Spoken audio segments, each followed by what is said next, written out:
Olá, sejam bem-vindas ao Muquiá Podcast da Coletiva Gira, em parceria com a plataforma Eco. Neste primeiro episódio, temos o prazer de compartilhar as palavras cheias de ondas e encantamentos da professora, poeta e escritora Conceição Evaristo. O Muquiá é uma iniciativa da Gira Coletiva, um grupo de estudos e intervenção antirracista e anticolonial, onde abriremos umas brechas para confabular com diferentes autoras e artistas cujos trabalhos vão contra e para além da violência colonial e racial. Utilizando as palavras de Conceição Evaristo, vamos dar continuidade ao nosso combinado. A insistência em não morrer, articulando a inseparabilidade entre beleza e terror. Antes de dar início à entrevista realizadas por nós, Bárbara Soares, Viviane Nogueira e Amanda Medeiros, queremos agradecer imensamente à professora Conceição, que topou passar uma tarde conosco falando sobre sua trajetória, a recepção de sua obra, seus interesses estéticos e metodologias de escrita, assim como o processo de escrita de seu novo romance, Flores de Mulungu. Apesar de dispensar apresentações, pedimos que a professora se apresentasse, a partir daquilo que realmente fosse importante e que brilhasse aos olhos dela. E o resultado vocês acompanham agora. Olha, normalmente não gosto muito de me apresentar não, sabe? Eu sempre acho que esse ato de apresentação, ele pode se transformar em palavras muito presunçosas. Então eu procuro me apresentar da maneira mais simples possível, né? Então algumas coisas que eu gosto de realçar. Por exemplo, a minha carreira profissional. Eu gosto muito de ser identificada como professora. Eu fiz a minha carreira profissional trabalhando de primeira a quarta, no ensino fundamental. Então, eu gosto muito que isso seja levado em consideração. E no mais, uma outra apresentação assim bastante doméstica até, bastante íntima. Eu gosto muito de me colocar como a mãe de Ainá, que é minha filha, uma menina de 42 anos, mas é uma menina. E é tudo mais que advir, que vem, né, que é a minha carreira de escritora. Eu acho que quando você produz alguma coisa, ou se você é cantor, ou se compositor, ou se escritora, tudo que você faz e que tem uma relação direta com o público, então é o público que te confere esse status. Eu só fui me apresentar e só me apresento como escritora a partir do momento que eu descobri, que eu fiquei convencida que eu tenho um público leitor. Eu acho que tem que ser uma mão de duas vias. Você pode escrever e não publicar. Mas eu acho que quando você escreve e publica, quem lhe confere o título de escritor ou escritora é o público leitor. Ouvimos em algumas entrevistas que a senhora se vê como uma pessoa que gosta de assuntar a vida, de observar, de pensar longamente no seu cantinho. E lembramos do poema da calma e do silêncio. Quando eu morder a palavra, por favor, não me apressem. Quero mascar, rasgar entre os dentes, a pele, os ossos, o tutano do verbo, para assim versejar o âmago das coisas. Quando meu olhar se perder no nada, por favor, não me despertem. Quero reter, no adentro da íris, a menor sombra do ínfimo movimento. Quando meus pés abrandarem na marcha, por favor, não me forcem. Caminhar para quê? Deixem-me quedar, deixem-me quieta, na aparente inércia. Nem todo viandante anda a estradas. Há mundos submersos que só o silêncio da poesia penetra. A gente matutou se talvez esses mundos submersos também seriam o mundo das memórias, das recordações e das futuras lembranças. Estamos falando de histórias que foram apagadas, esquecidas, mas que foram reinventadas, reativadas pela senhora. O que a senhora ouve a partir deste silêncio? Qual seria a relação do território por onde os seus pés já pisaram com esses mundos submersos que se apresentam na sua escrita? Minha mãe era uma mulher contadora de história. Lá em casa, né, nós todos, meus irmãos, somos pessoas de muita fala, mas também de muito silêncio. A minha mãe era uma mulher de ficar realmente parada, observando, buscando o mundo de cada filho. Minha mãe teve 9 filhos, sem muita pergunta. Então eu aprendi, assim como eu aprendi a lidar com o mundo das palavras, eu aprendi também a lidar com o mundo do silêncio, né? Meu tio Totó velhinho, minha tia também velhinha, porque o mundo do silêncio, esse silêncio que eu penso, não é o mundo da mudez, é justamente o mundo em que você está escutando, está esperando para quando você partir para a fala, né? O silêncio potencializa a fala. Tá? Potencializa tanto porque é um momento que a fala explode, né? É um momento que o silêncio não suporta mais, como também o silêncio ele é rompido muitas vezes ao romper ele pode ser também a fala explode como vingança, né? A fala ela pode explodir como vingança. Então, lidar com o silêncio, lidar com todas essas possibilidades do silêncio, lidar com a metáfora do silêncio, né? Ponce Absêncio é um personagem extremamente silencioso, mas é uma personagem também de grito interiores, né? De fala interiores.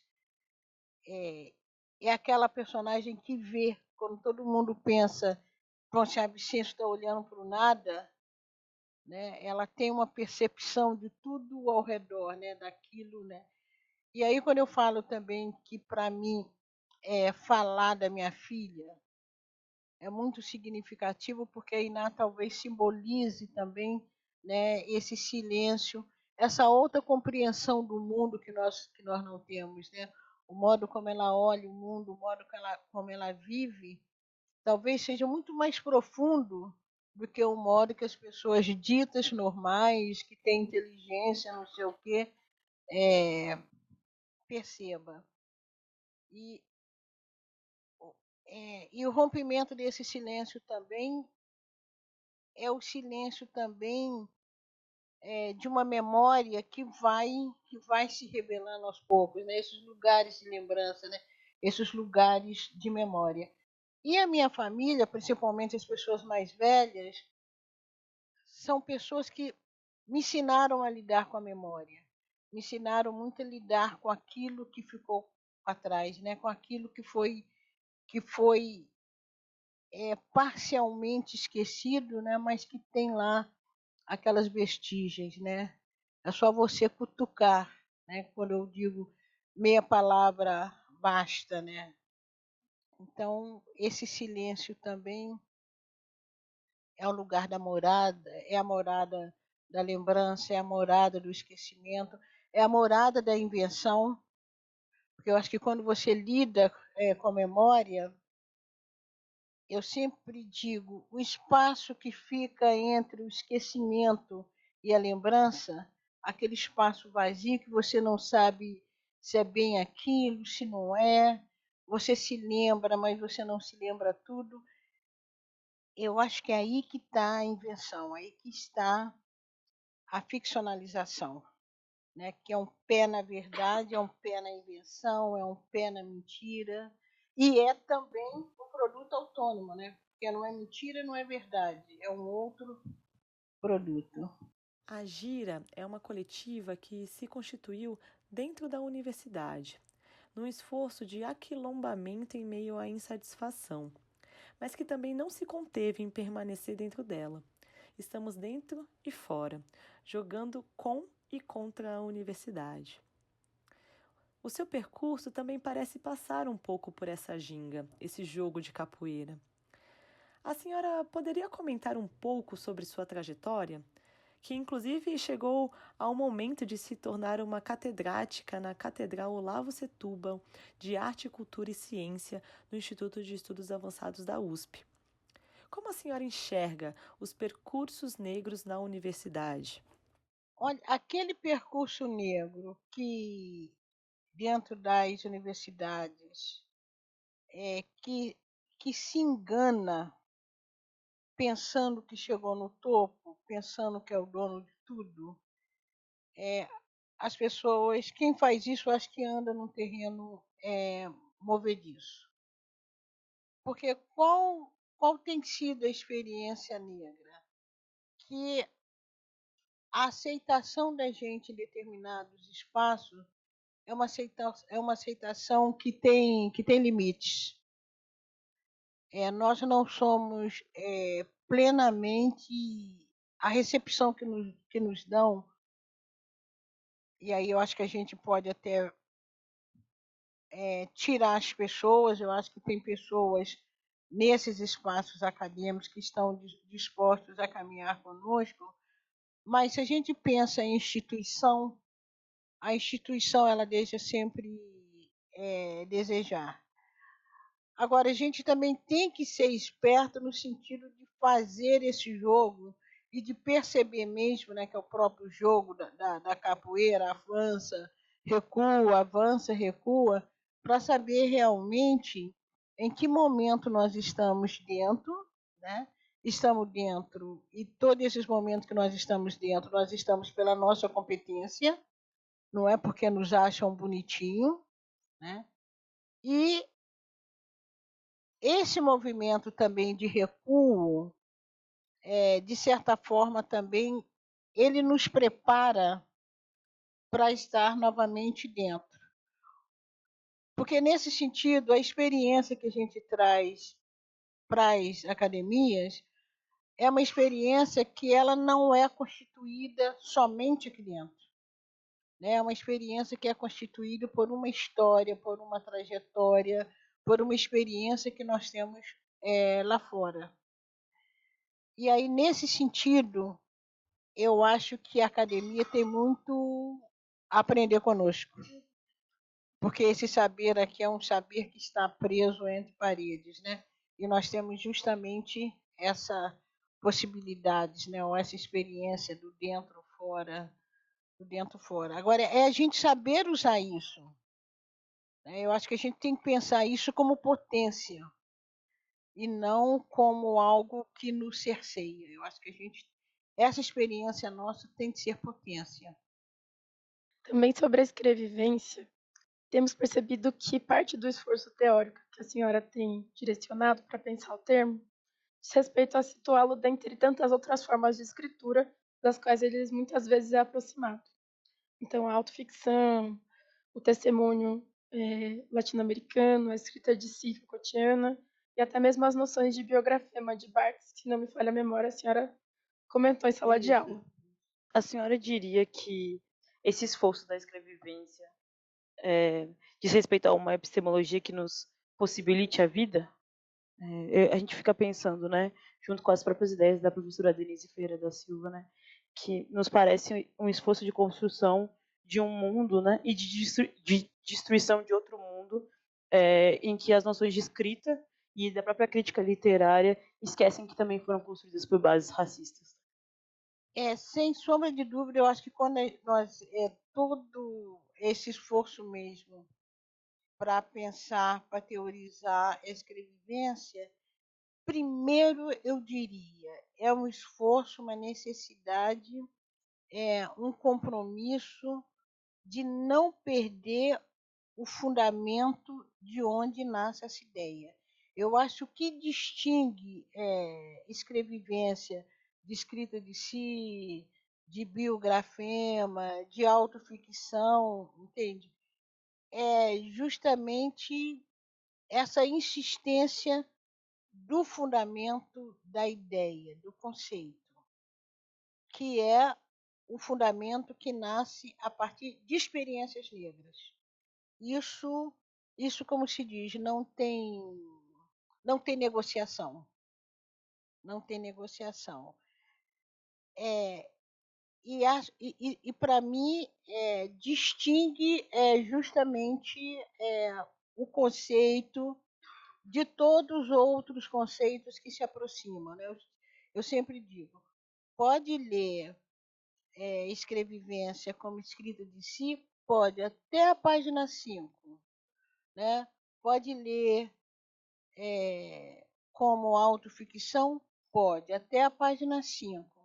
A partir daí é preciso retomar justamente esse local de nascença do termo, da ideia, da imagem que fundamenta. E esse local de nascença são as experiências negras, principalmente as experiências das mulheres. A senhora comenta muito sobre a Mãe Preta, né? E a Ama de Leite, também como uma imagem primordial da escrevivência. Né? No Brasil, essas duas representações aparecem como mulheres negras permissivas, bondosas, e as da Casa Grande. Né? A Lélia Gonzalez também nos avisou sobre essa virada da Mãe Preta, que colocou na boca dos brasileiros e das brasileiras o português. A gente gostaria de saber que a senhora falasse um pouquinho sobre esse caminho literário, né, que revela a vida, as felicidades, as dores dessas mulheres negras que estiveram em silêncio através das outras perspectivas que têm base racista e patriarcal. A gente queria que a senhora falasse um pouquinho sobre isso.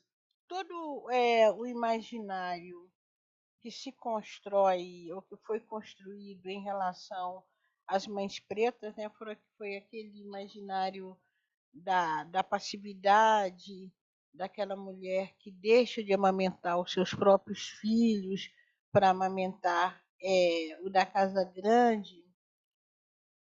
E também no próprio percurso de pensar o termo ou de definir o termo, uma das ideias também que eu quero levar para um texto literário um dia, talvez apareça no romance Flores de Mulungu, é a construção de uma mãe preta que não é nada passiva. Né? Uma mãe preta que escutava os segredos da Casa Grande, tanto a mãe preta como o pai João também é visto como aquele preto velho, né? Acho que é um poema mesmo, que acho que é do Coelho Neto, se não me engano. É o preto velho que lamenta, inclusive, a libertação, entre aspas. Ele prefere continuar junto ao Senhor.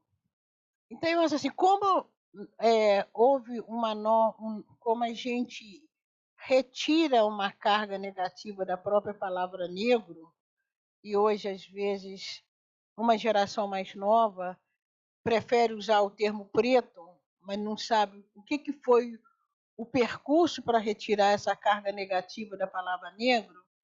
Então, e para mim, um espaço propício para trabalhar tudo isso é a literatura, porque a literatura você tem essa possibilidade de explorar ou de criar uma carga simbólica para o termo.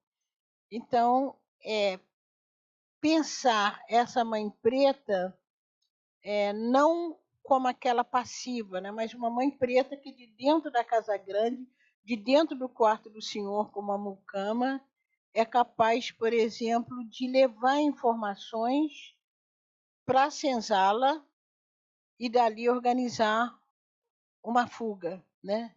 Ninguém conhece, talvez, melhor os brancos da época do que aquela que estava lá, muitas vezes servindo na própria alcova do Senhor.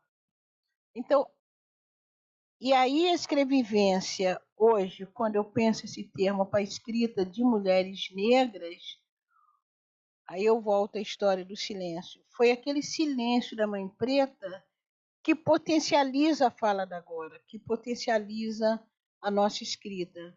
Então, é preciso ler o silêncio também, não só como lugar do impedimento, mas o lugar de formação, um lugar de maturação. Você não pode dizer tudo toda hora. Você tem que saber o momento exato de dizer. Você cala hoje, né? Eu construo essa imagem da Mãe Preta como aquela mulher que calou ou aquela mulher que contou as histórias da Casa Grande e que me potencializa para dizer isso para vocês agora e que potencializa a nossa voz. Pensando nessas mudanças que o pensamento negro radical pôde potencializar, a gente também tem lido bastante algumas produções, como a de Saidiya Hartman, que trabalha com o conceito de fabulação crítica. A gente acredita que as aproximações entre a escrevivência e a fabulação crítica vêm pipocando entre muitas cabeças pensantes, inclusive as nossas. A senhora tem pensado sobre esse paralelo entre essas duas metodologias? Para a gente, parece que se tratam de metodologias sobre o não parar perante a insuficiência, talvez da impossibilidade da memória e dos arquivos, onde os campos de ficção e do real se imbricam. Metodologias que consideram a violência, mas não ficam presas a ela, dando espaço para a vida que brota com e contra o terror, inventando o que foi, o que é e o que será. No entanto, a fabulação crítica tem algum compromisso com o arquivo. Saidiya revela um trabalho de documentação histórica, revisando dados de navios negreiros. Já na escrevivência, nos parecem que o corpo, a vida e esse andar por entre vozes que a senhora comenta são a fonte, não cabendo uma preocupação com a história oficial. Poderíamos dizer que a escrevivência também age com e contra os arquivos, mas para contar histórias inacessíveis aos documentos históricos? Olha, se a escrevivência não age contra o arquivo, a gente poderia dizer que ela desconfia desse arquivo, tá? Eu tenho, por exemplo, vontade, e eu tenho até começado a ler um pouco esse romance meu, Flores de Mulungu. Eu não quero fazer um romance que a gente chama de romance histórico. Eu não quero fazer isso. Mas eu também não quero dispensar determinados dados da história, né? Então, esse é um romance que ele vai trazer, por exemplo, um personagem que era o que era chamado de escravo reprodutor. E isso é um dado que eu fui ler, inclusive, num texto histórico. Daí eu estou criando um personagem que ele estou repetindo a linguagem da época, tá, gente? Que ele é um escravo reprodutor, e aí tem cenas muito bonitas, porque. E aí a linguagem que se usava era o escravo que ia cobrir o corpo da mulher escrava. Então tem cenas muito bonitas que esse escravo, ao cobrir o corpo da outra mulher também escrava, ele não olha para o corpo dela, porque ele sabe que ele está ali cumprindo uma função, ele está cobrindo um corpo que é tão escravizado como o corpo dele. O único corpo que ele olha é quando ele gosta dessa mulher, ele se apaixona por essa mulher. É impossível pensar, né, dentro da função de reprodutor, era impossível pensar uma situação dessa. Então, dando spoiler, esse escravo, ele foge, vai para fazendas rivais, ganha dinheiro e com isso ele vai comprar a alforria dele e daquela mulher que ele cobria, né? Que o fazendeiro estava achando que ele só tinha a função de cobrir. Então, a história também ela nos ajuda nesse sentido. Há um outro dado histórico que a gente não sabe disso, que é extremamente doloroso. Quando foi assinado a lei de ventre livre, muitas crianças que nasciam eram jogadas no fogo, jogadas na lareira da fazenda. Porque o senhor já sabia, teoricamente, aquele corpo ia chegar a um certo momento que não lhe pertencia. né? Então não era interessante ele alimentar um corpo que depois não seria dele. Esses dados, que pouco da história oficial a gente pode encontrar, são dados que você pode levar e ficcionalizar. E aí você ficcionaliza de uma outra forma, né? Não é, eu acho não, quando a gente trata da violência, não é para dizer que o corpo não vale, é isso mesmo, é uma violência que reivindica a vida. Amada, de Toni Morrison, né? Amada, a Toni Morrison escreve aquele romance a partir de um dado histórico, né? De um dado verídico.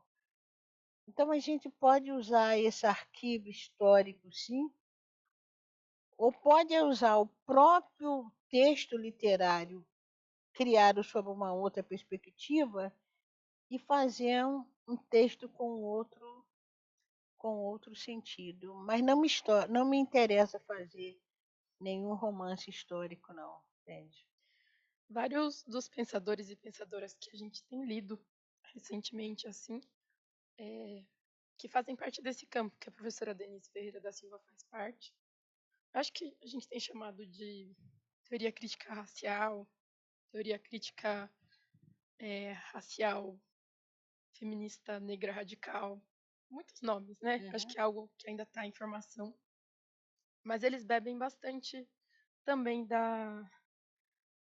do pensamento do Glissant, principalmente a partir da noção de opacidade.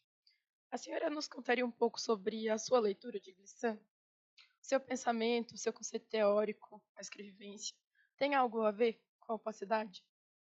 Primeira ideia que eu gosto de Glissant é justamente essa ideia do tempo interrompido, né, do tempo abortado. Essa ideia também do destino compartilhado que os povos africanos e diaspóricos vão sofrer através da colonização, né? Eu gosto muito dessa ideia do destino partilhado, dessa história compartilhada.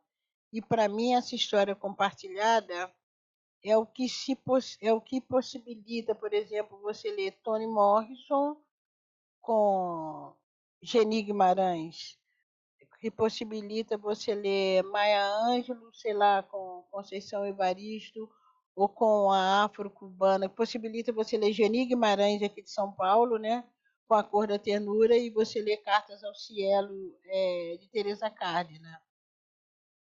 Então, essa ideia também dessa história compartilhada, eu gosto muito do Glissant, essa ideia do tempo interrompido.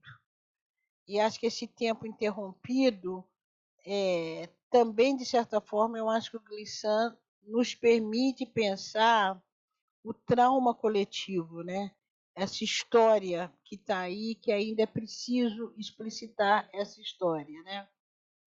E gosto muito também da opacidade da linguagem, porque a opacidade também me permite dizer, através de insinuação, me permite, quando a gente pensa nos negros americanos, né, que eles criaram uma espécie de linguagem em termos, o inglês negro americano, né, que eu não falo inglês, mas quem fala cita muito, né, que ele tem uma diferença do inglês falado pelos brancos, e a gente sabe que tudo foram um mecanismo de defesa através da linguagem. E quando eu procuro trazer para o texto um português arcaico, e quando eu estou pensando nesse português arcaico, eu estou pensando também num português ainda que os mais velhos falavam. Quando eu trago palavras de origem banto, quando deixo frases suspensas, quando eu falo que a palavra, né, me coloca, a escrita me coloca em estado de desesperação, é isso, né? Você lidar com. Porque a linguagem não diz tudo, né? Talvez diz muito pouco, principalmente a linguagem, a língua escrita. A língua escrita ela é devedora, né, porque a oralidade traz o torto. Né? Então, o Pacité, criada por Glissant, eu acho que me permite também pensar isso, né? E ele reivindica esse direito à opacidade, né? A gente queria trazer também alguns temas que foram suscitados pela leitura coletiva do seu livro, Becos da Memória, a partir de um grupo de estudos aberto e online realizado pela coletiva Gira. Nessas reuniões emergiram muitas questões que nos fazem pensar numa noção de crítica da violência, que é um tema que gostaríamos de seguir pensando nos nossos próximos episódios. A senhora falou sobre violência, sobre a relação dessa representação da mãe preta com o silêncio. E na sua escrita, a violência aparece com diferentes caras. Muitas vezes sorrateira, quase invisível. Em outros momentos tem cheiro e calor, revelando uma presença inconfundível na vida de pessoas negras. Ainda assim, temos percebido que a senhora narra a violência com cuidado. Há espaço para o sonho, para o sono, para a catarse, para os risos, para olhar o céu e ver as estrelas. Como relacionar isso com a vingança e a perturbação que a senhora aponta como um dos projetos da sua literatura? Uma literatura que não é para ninar a casa grande. Eu fico pensando que quando uma criança corre o risco de morrer logo após o nascimento na barriga da mãe, nós temos o costume de dizer que a criança vingou. Isto é, ela teimou, insistiu na vida. Podemos dizer que a sua escrita também procura vingar a vida dos mortos ou daquelas e daqueles que em vida não conseguem vingar? Não pode dizer assim, né? Esse termo vingar é justamente relacionado. Você planta, né? Eu lembro muito da minha mãe, plantava uma coisa, né?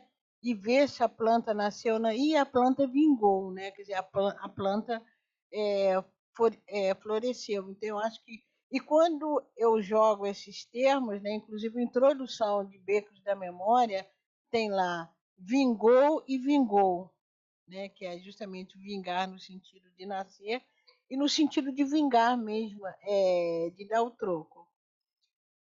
Então, eu acredito muito e eu quero essa literatura que deu troco.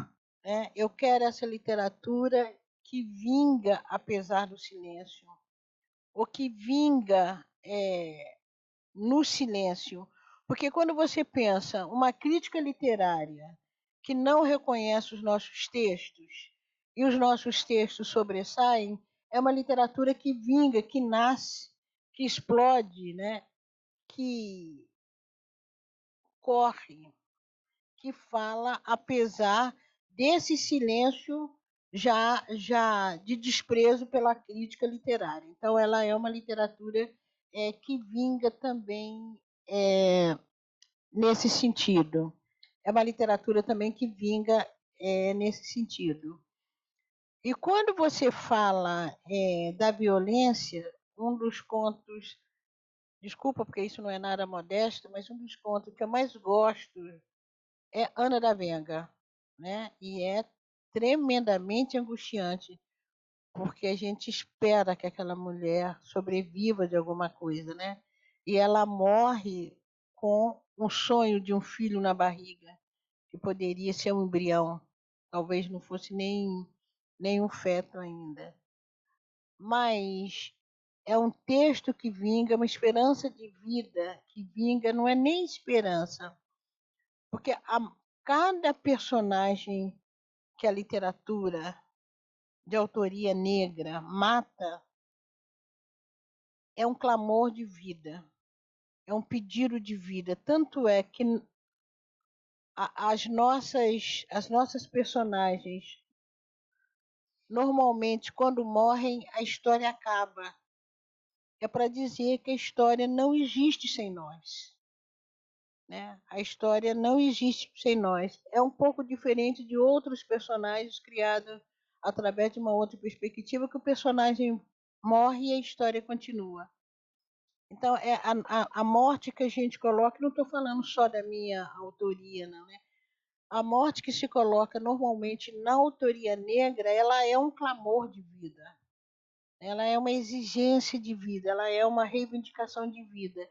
E talvez em Ana da Venga, o sinal como reivindicação de vida é a rosa que floresce, é o botão de rosa que se abre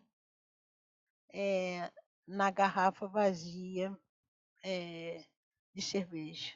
Ainda pensando em vingar como uma insistência na vida, a morte também é uma reivindicação de vida, e ambas aparecem bastante em Becos da Memória, assim como em Leves Enganos e Parecenças, sempre com uma relação muito forte com a água. As torneiras, os rios das mortes, como força que une e também separa. A água enquanto o poder de vida, poder de morte, encontro, despedida. Não há como não lembrar do processo de travessia e de escravidão sem esquecer também os encantamentos, as forças, os mistérios que também fazem parte desse processo no lado de cá do Atlântico. A senhora poderia comentar um pouco essa relação entre morte e vida e travessias?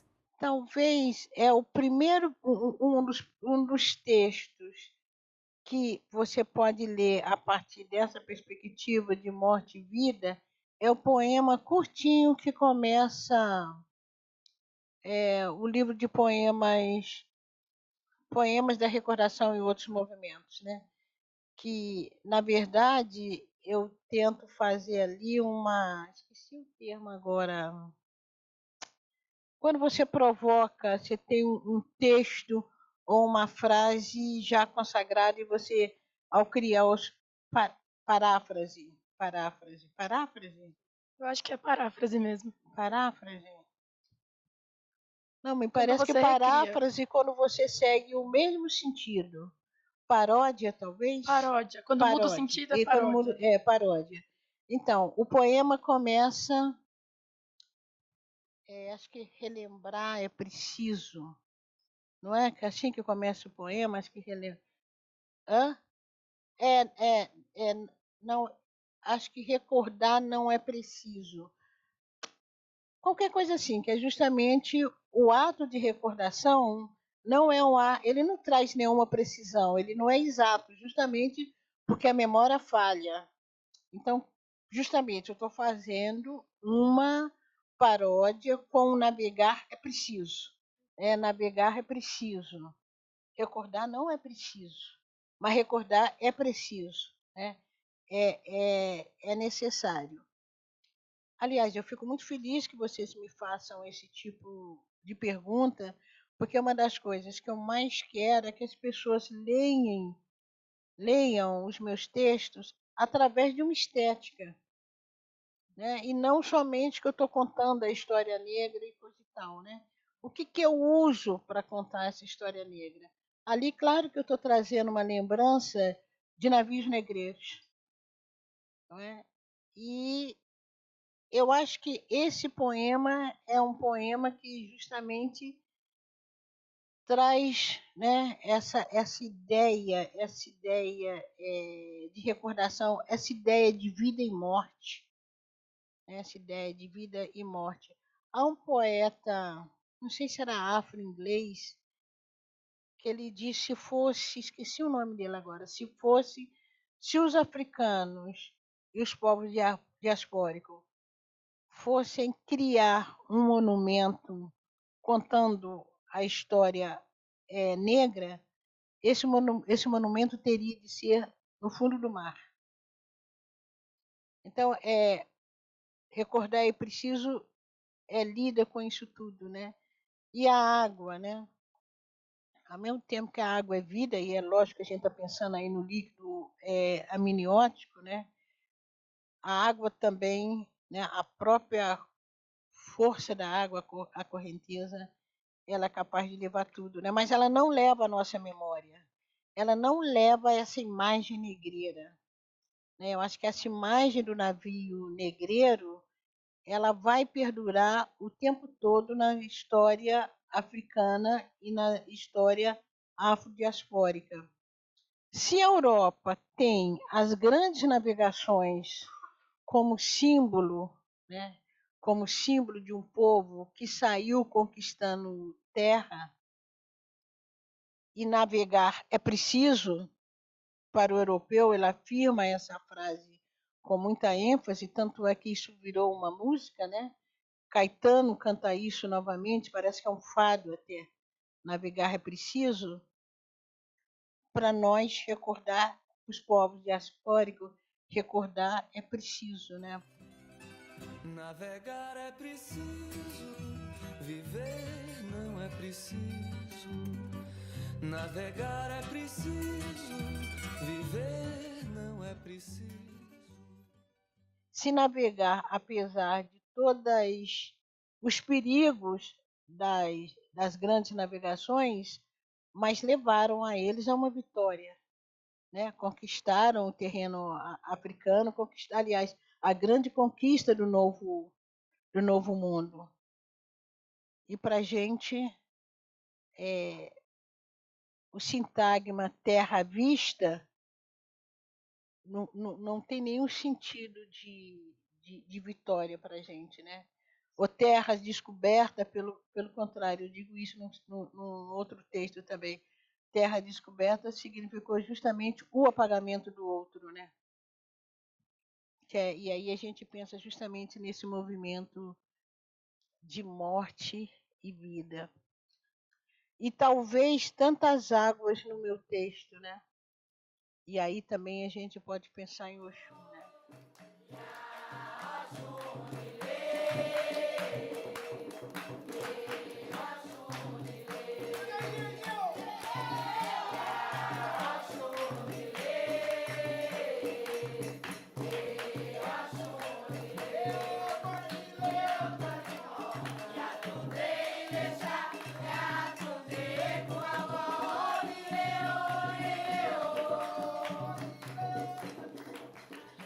Essa ideia, essa confusão, né, esse emaranhado, em muitas das suas obras, nas primeiras páginas, né, um pouquinho direcionadas assim para a direita, aparecem quase que notas, né, diários que a gente tem percebido como diários de método, né, que a senhora conta e convoca a pessoa leitora para essa confusão, né, essa confusão entre as personagens, a vida e a vivência da autora, né, que é a senhora.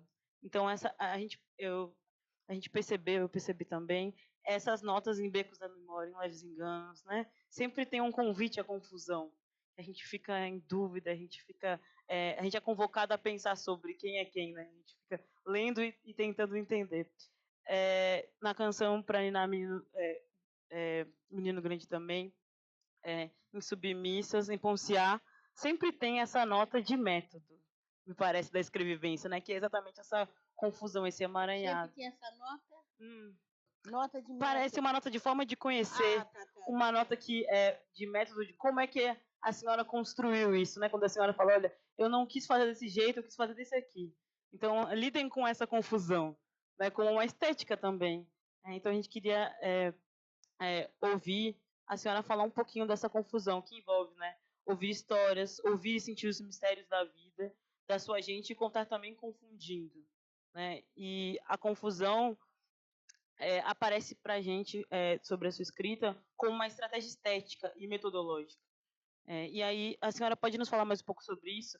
A gente lembrou, quando a senhora fala um pouco sobre essa escrita e essa escrevivência, e depois um pouco sobre como, e aí eu cito a senhora mesmo, contudo a escrita me deixa em profundo estado de desesperação, pois a letra não agarra tudo que o corpo diz. Na escrita faltam os gestos, os olhares, a boca entreaberta de onde vazam ruídos e não palavras. No registro da letra também faltam o outro amor, do choro e o rasgo do riso. A fala suspensa foge da escrita, né? Então a gente queria saber um pouco sobre essa confusão direcionada. Essa confusão é direcionada mesmo. Eu faço por querer. Eu faço de ruim que eu sou. Que eu gosto dessa confusão. Eu gosto que o leitor fique sem saber quem é quem que está falando. Primeiro que eu gosto muito das coisas insinuadas. Eu não gosto de nada explícito. Eu não gosto de nada explícito. E eu acho que isso é muito da fala oralizada, né? A fala oralizada, ela não se dá só pela fala, ela se dá pelo olhar. E eu lembro, vou estar sempre trazendo a imagem da minha mãe, né? Se você perguntasse alguma coisa para ela, ela não quisesse responder, ela só dizia, e ainda até olhava para o outro lado, né? Então, o gesto, o olhar, completava a resposta. Ou então deixava também mais uma dúvida no ar. Você não sabia se ela tinha gostado ou não. Este é o meu desejo de levar isso para o texto literário, mas você não consegue levar. Por isso que eu falo, né? Me deixa em estado de desesperação. E esse estado de desesperação é bom porque é isso que te leva a criar. Você tem que encontrar a forma de qualquer maneira. Então você procura a palavra, e aí o texto escrito você só procura a palavra. Se você só procura a palavra. O texto oral não. Né? O texto oral eu posso dizer, quer saber de uma coisa? E aí você, né? Quer saber de uma coisa? Né? Já o texto escrito ele não te oferece, né, essa possibilidade. E essa confusão que eu quero criar é muito também porque eu quero deixar no texto essa marca que é uma marca da autoria negra. Então, o que eu faço? Em Submissas Lágrimas de Mulheres, eu quis confundir a autora, Conceição Evaristo, com a pseudo-pesquisadora, que muita gente pergunta se eu fui entrevistar aquelas mulheres. Eu não saí para entrevistar ninguém. Então, confundem comigo, né? Eu já vi análise literária que fala Conceição Evaristo saiu, foi pesquisar não sei quantas mulheres. Não pesquisei nada, nada. Ou são histórias que eu criei, ou são histórias que eu já ouvi há muitos anos atrás, ou até recentemente, e eu trabalhei em cima daquelas histórias. O final desse livro, o último conto, cria uma confusão maior ainda, porque eu trago o nome da minha mãe para o texto. Quem lê a minha biografia sabe que a minha mãe chama Joana Josefina Evaristo. Chamava, né? Aí pensa, é verdade. E só pode ser verdade. Entende? Mas é justamente essa. Eu quero seduzir o leitor. E aí também tem aí um dado da escrevivência, né? Que eu não diria biografema, porque, pelo que eu entendi do biografema, ele não permite, ou ele é lido como uma informação verdadeira do autor, da vida do autor. Maria Nova, por mais que ela pareça comigo, ela não é uma informação verdadeira da minha vida. Há muitas coincidências, há muitas semelhanças, mas não é uma informação verdadeira da minha vida. Já falei, o dia que eu for escrever uma biografia, um dia talvez eu escreva uma autobiografia, mas aí é quando eu estiver bem velhinha, porque aí eu posso escrever tudo que eu já fiz na vida, todo mundo. Ninguém vai me julgar, eu já estou velhinha mesmo. Eu já estou velhinha mesmo. Mas essa confusão, inclusive, em Submissas Lágrimas de Mulheres, eu queria apontar, principalmente naquele conto, que a personagem é negra. Mas eu não queria dizer, é uma mulher negra. Não. Aí eu falo, acho que não é nesse, não, é em Quantos Filhos Natalina Teve. Então dá para você perceber que a patroa de Natalina era uma mulher negra da pele clara, não era uma mulher negra, por exemplo, da minha pele, e que Natalina também era. Então era possível Natalina ter um filho e esse filho ser a patroa, né? Isaltina Campo Belo. Eu queria dizer que Isaltina era uma mulher negra. O que eu falo? eu falo do Black Power da Exaltina. Então, eu acho assim, essas sutilezas é muito interessante, é muito instigante para você criar o texto e chegar naquilo que eu me proponho, que é fazer uma confusão tremenda na cabeça de quem lê. E a gente consegue perceber que, diferente de outras literaturas, assim, em relação a senhora sempre fala, parece uma, na sua escrita, né? Existe uma certa palavra praga, um feitiço, um mistério, né? Algo que, diferente de outros literaturas que a gente vai lendo, que diz, esse orixá disse isso, a senhora é ondulosa, digamos, né? Porque não diz explicitamente, acho que a senhora não está presa a essa representação em relação a essas, a gente pode falar desse lado do Atlântico, divindades, né? Essas forças. E aí, gostaria que a senhora falasse um pouco sobre essa insinuação que a senhora faz na sua escrita em relação à água, em relação, né, como a senhora mencionou antes, nessa conversa mesmo, que poderia pensar o Oxum, mas é sempre de uma forma muito que menos fala, mas deixa pensar. Né? Eu queria que a senhora falasse um pouquinho sobre isso. E que eu penso tem tudo que ver com opacidade, né? Tem tudo a ver com opacidade. Quer dizer, quando você pega o conto História de Leves Enganos e Parecenças... Da menina que veste amarelo? Da menina que desde pequena... Como é que chama o conto que eu esqueci? Desde pequena, ela... Uma das primeiras palavras... A moça de vestido amarelo, né? Se a pessoa não souber também a narrativa mítica de Oxum, a pessoa passa por isso sem maldade alguma, né? Agora, quem conhece, aí tem uma possibilidade maior de pegar o sentido do texto, né? E aí tá a ginga, né? E aí tá a ginga, justamente, aí tá a ginga. Em momento algum, quer dizer, ali também o texto traz, inclusive, a questão da ancestralidade. Só a velha que não assustava com o sonho da menina, porque a velha sabia, né, por que ela sonhava tanto assim. O padre, quando a menina, na hora da comunhão, ela canta para uma outra senhora, aliás, antes da comunhão, a menina sonhou com uma outra senhora, o padre olha para a velha com uma cara feia, como se a velha fosse culpada.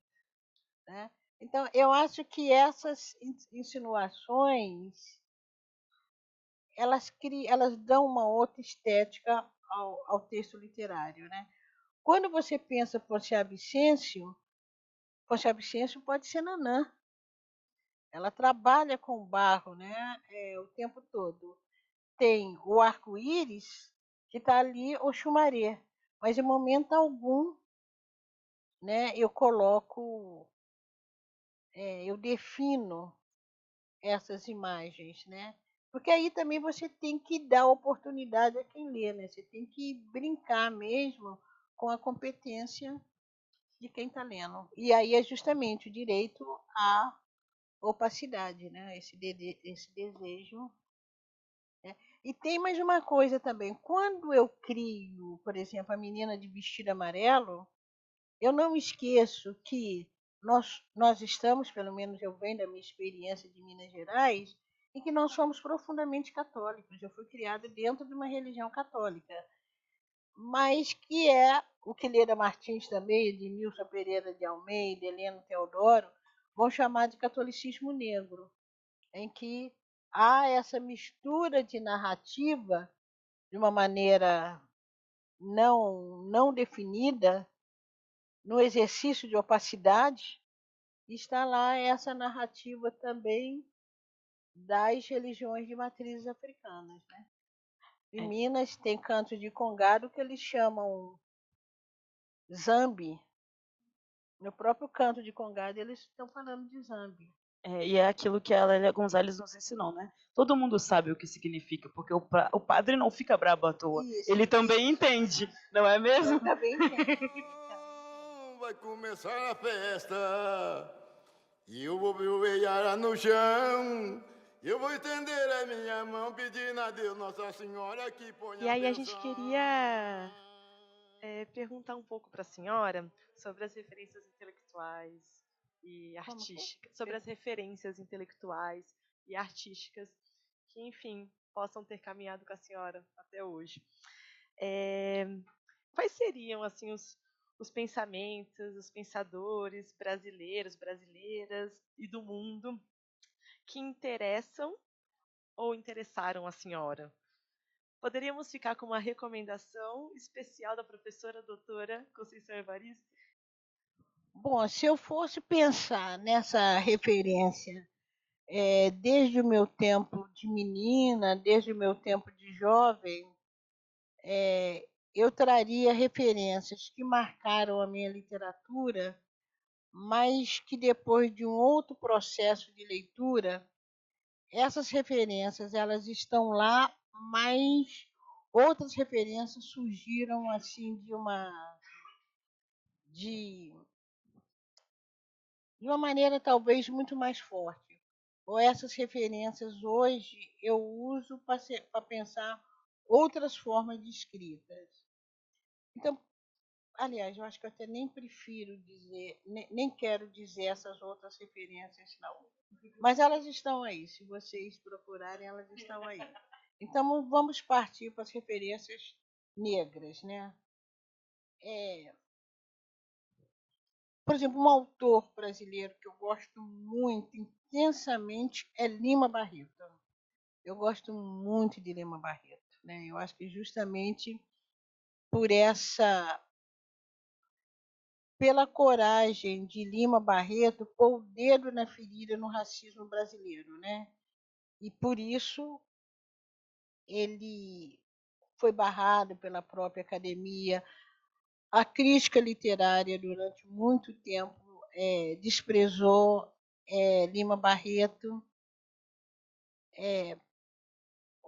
E aí, quando eu penso em Lima Barreto, eu penso muito também em Carolina Maria de Jesus, né? Eu acho que Carolina Maria de Jesus foi outra também que foi assim de uma ousadia tremenda diante do mundo literário que está aí. A insatisfação de Lima Barreto, né, que Lima Barreto era um sujeito insatisfeito com a própria ambiência literária, né? Me lembra muito também a insatisfação de Carolina Maria de Jesus, né? É uma pessoa que ela não se contentou e não tinha mesmo de se contentar, não, né? Então, como referências negras na literatura, não há como pensar em Lima Barreto e Carolina Maria de Jesus. É lógico que eu penso no Machado também, pela competência dele, né? Pela capacidade dele, né? Pela a ginga de Machado de Assis, conseguir, inclusive, ser o fundador da Academia Brasileira de Letras. Penso muito também no Cruz de Souza, gosto muito de Cruz de Souza, principalmente os poemas de Cruz de Souza, que a crítica literária não trabalha. Lógico que numa situação ou numa leitura mais contemporânea, a partir da minha tese de doutorado, que acho que foi em 2006, foi mais ou menos nessa época, um pouquinho antes, o pensador que me inspira muito é Eduardo Glissant, né? Falo muito, né? Acho que a minha teoria traz muito também a própria prática literária, né? Quando você fala do direito à opacidade. Dentro do campo americano, afro-americano, eu conheci primeiro as romancistas do que a própria teoria, né? Então eu gosto muito de Toni Morrison. O meu grande sonho é ser Toni Morrison. Eu queria ser aquela elegância daquela mulher. Tem uma foto dela do livro em inglês. Gente, meu Deus do céu, por que eu não sou a Toni Morrison? Mas a senhora é Conceição Evaristo. Pois é, mas eu queria ser a Toni, né? Queria ser a Toni Morrison. Como também gosto muito de Maya Angelou, né? Já tive a oportunidade de fazer, acho que um prefácio para Maya Angelou e escrito 2 livros, né? Aliás, estou trabalhando com um livro de Maya Angelou, que eu acho que a editora já até desistiu de mim, que é uma edição comentada de Eu Sei Porque o Pássaro Canta na Gaiola. Mas acho que já desistiram, que eu não consigo acabar de jeito nenhum, né? Como gosto muito também de Alice Walker, né? E tive a oportunidade de uma flip, né? A gente fazia uma fala junto. Aqui no Brasil, né, uma escritora que me seduz intensamente é Geni Guimarães, que teve muito tempo fora, né, da literatura, está voltando outra vez, mas eu gosto muito de Geni. E hoje tem uma coisa que me encanta muito, né, um fazer também literário que me encanta muito, tanto é que eu estou querendo fazer, estou de hoje pelejando para ver se consigo fazer, é o pessoal que faz rap. Tanto pela escrita contundente pelo jogo de corpo, né?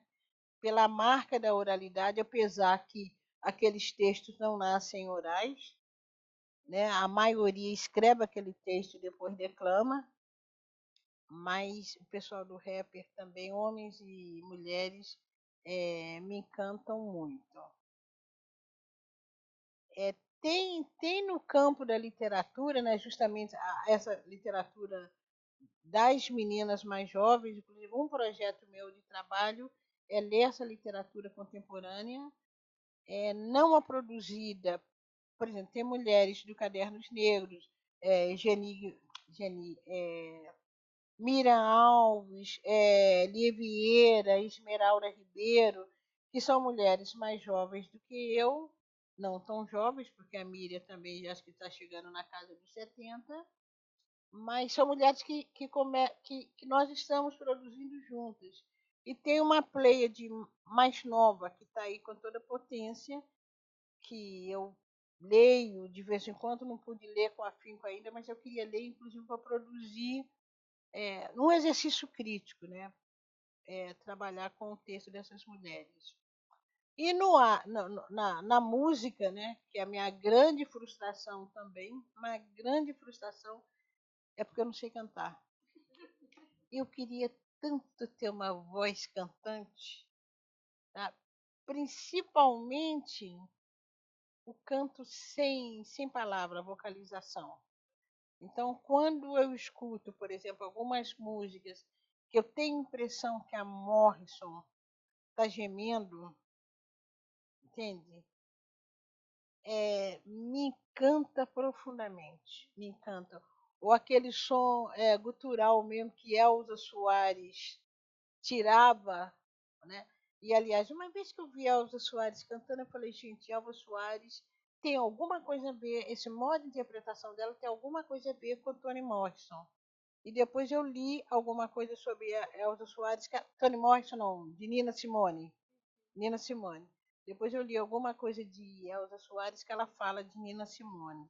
Eu falei, então ela escutava Nina Simone também. Porque se o campo brasileiro valorizasse a música, como nos Estados Unidos, Elza Soares seria a nossa Nina brasileira. Ivone Lara seria uma dessas grandes cantoras do jazz, seria considerada, né? Mas não. Então, na música tem Nina Simone, Elza Soares, Milton Nascimento, não é porque eu sou mineira, não, tá, gente? É só um pouquinho. Milton Nascimento, outro que eu adoro, que marcou muito a minha juventude, Jorge Ben. Eu queria ter aquele ritmo, aquela marcação do Jorge Ben, porque não é para qualquer um. Tem a voz curtinha, mas tem um ritmo, né, impressionante.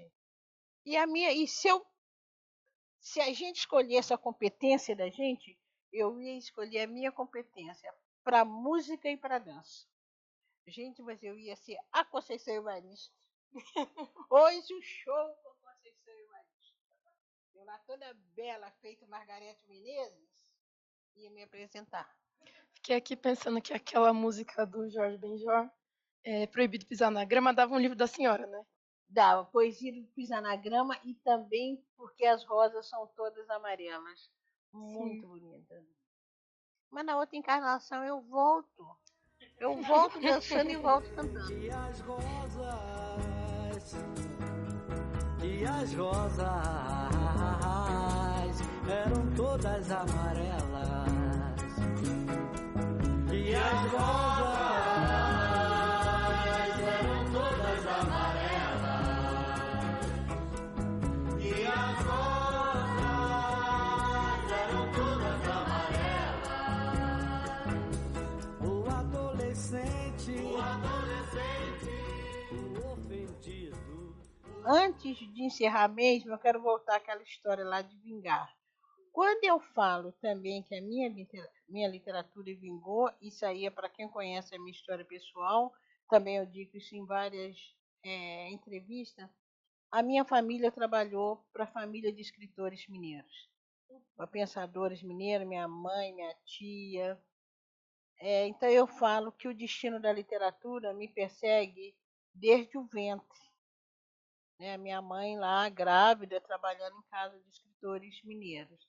Então, quando eu falo... E aí, hoje, quando eu tenho oportunidade de meu nome estar lá numa antologia de escritores mineiros, quando eu tenho a oportunidade de ir para mesas com pessoas descendentes desses escritores mineiros, aí também tem esse sentido da literatura vinga, tá? Pode pedir a última coisa? Não, não é cantar, nem dançar, pelo amor de Deus. É muito melhor. A gente queria pedir se a senhora poderia, a partir dessa nossa conversa, que pra gente foi tão especial e inesquecível nas nossas Sim. vidas, se essa conversa remeteu a alguma história que a senhora gostaria de contar pra gente. Já que não pode pedir música, a gente pede uma história. Pode ser alguma coisa que eu já vi e Pode ser o que a queria senhora quiser. transformar em texto literário e não consegui até hoje. Pode. Várias vezes já contei esse fato, sempre na esperança de poder escrever, transformar isso em texto literário, mas até hoje não consegui. Antes esse fato eu vim antes de eu me aposentar. Eu me aposentei em 2006. Eu trabalhava numa escola no Morro de São Carlos, no Rio de Janeiro. O Morro de São Carlos, no Rio de Janeiro, é conhecido também como um morro que tem facções e todas essas histórias que a gente sabe que vem daí. E perto da escola, a escola era bem no morro, tinha um comércio de droga. E aí, quando eu saí da escola, tinha um rapaz muito jovem. Se ele tivesse 20 anos, esse rapaz tinha muito. Ele estava em pé, era um soldadinho do tráfico. Ele estava em pé, numa posição mesmo de plantão e com uma escopeta pendurada nas costas. E lá, sentinela. Eu estou saindo, eles já conhecem a gente. O único perigo que eu oferecia é se polícia chegasse ali ou se chegasse o bando rival. Ainda mais professores tinham passagem livres. Quando eu olho, vem na direção dele uma mulher negra, também muito jovem, mais ou menos regulando a idade com ele, com uma criancinha que deveria ter uns 3 ou 4 anos. Veio caminhando na direção desse rapaz. Quando eles se aproximam, o rapaz abaixa, joga a escopeta para trás e abraça o filho. E a mulher de pé olhando aquela cena. E você via que ela estava emocionada, né? Era aquela mãe que estava vendo o pai abraçar o filho. Gente, essa cena me emociona tanto, tanto, porque eu vejo de uma hora para outra a cena muda. Eu não consigo ver aquele menino como um soldado do tráfico, como um menino que estava pronto para começar uma guerra ali naquele momento. Numa situação que o filho, que a mulher, que eu que estava passando na hora, estava numa situação que a gente estava confrontando a morte. Porque se a polícia sobe naquele momento, se vem uma pessoa do bando inimigo, aquela cena, que era uma cena de ternura, de afeto, num minuto aquela cena passaria por uma cena de sangue. Então, como escrever essa cena? Como escrever essa cena? Aí eu sou devedora ainda para mim mesmo de passar essa cena. Eu não quero descrever um menino no tráfico. Eu quero escrever um menino que abraça o seu filho, mas também é um menino que estava com uma escopeta pronta para a guerra. Tem violência nessa cena, mas tem morte e vida, mas tem um mundo afeto, ali, amor, né, de carinho, de afeto muito grande. E aí é isso que eu quero trazer para o texto literário. Muito obrigada, professora. Acho que essa história que a senhora conta para a gente encerrar essa conversa, ela deixa a gente, de alguma maneira, em sustentação, né? Como se estivesse ali também vendo e tentando descobrir como narrar isso. Muito obrigada. De coração. Eu acho que essa história também fala muito sobre esse projeto de podcast, né? Que é a crítica à estética da violência, né? Como narrar essa violência sem repetir a violência, né? E como ver vida também nessa morte que espreita, né? A vida negra. Acho que é isso. Muito obrigada. Muito obrigada, Conceição, por esse espaço também do abraço, da ginga, da gente ter conversado aqui em roda. Foi muito especial para a gente dar início, começar com a senhora. Foi isso, assim, é muito importante de ressaltar, né, de começar esse projeto com a senhora. Então, acho que foi muito bonito. E eu que agradeço pela escuta. Se eu não tivesse tão cansada, e aí a gente volta hoje para o Rio de Janeiro, a gente continuaria essa história até o fim da noite e o começo do outro dia. Você ouviu o Muquiá Podcast. Gostaríamos de agradecer a Conceição Evaristo novamente pela generosidade, a Denise Ferreira da Silva pelo convite para essa parceria, a Valentina Desideri pelo trabalho na plataforma Eco, a Pedro Quiricu, responsável pelo tratamento e edição de áudio, as integrantes da coletiva Gira e as ouvintes, que toparam conjurar histórias de vingança com a gente e que as continuarão reverberando. Até o próximo episódio.